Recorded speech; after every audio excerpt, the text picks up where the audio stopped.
Bowen Yang roasts Saturday Night Live. Extra who says he got Shane Gillis fired. Bowen Yang isn't the reason why. Shane Gillis is simply a Saturday Night Live host instead of a Saturday Night Live cast member. But he's also not afraid of becoming some mouthy extra's 13th reason. This weekend, SNL's most notoriously short-tenured alumnus will return to the sketch show to make another attempt at adjusting his non-NBC-friendly sense of humor for a much more mainstream audience than his usual crowd of Matt and Shane's Secret podcast listeners. Back on September 16, 2019, just 4 days after Lorne Michaels announced Gillis as one of 3 new featured cast members along with Yang and Chloe Fineman, SNL fired the stand-up star in response to the backlash regarding Gillis' past use of anti-Asian slurs on the aforementioned podcast. However, in the years since the biggest scandal of Gillis' career, Michaels and his empire have made sure to stay close friends with Gillis and keep the messy breakup as amicable as possible.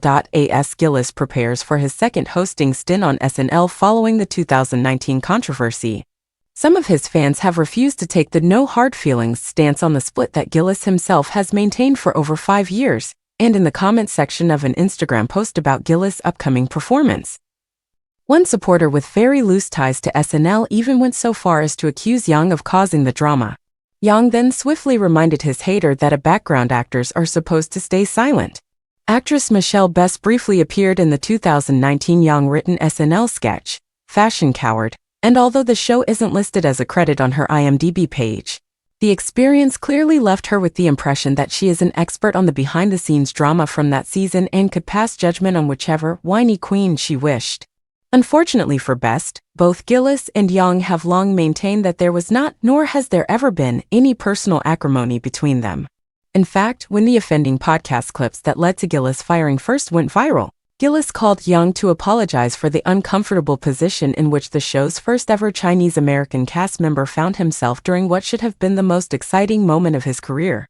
"I ended the call by saying, 'I guess I'll just see you at work,'" Yang recalled of the conversation with his would-be castmate in a New Yorker profile back in September. He laughed and said, "Sure," and hung up. Then they announced that he was fired. Not only has Yang never harbored resentment toward Gillis over the casting controversy, but the very suggestion that someone who had worked at SNL for barely a few hours could ever force Michaels to fire a comedian whom he loves more than most people in show business love their own children is absolutely laughable. Not that Best understands much about humor. If she did, maybe Yang would have written her a line.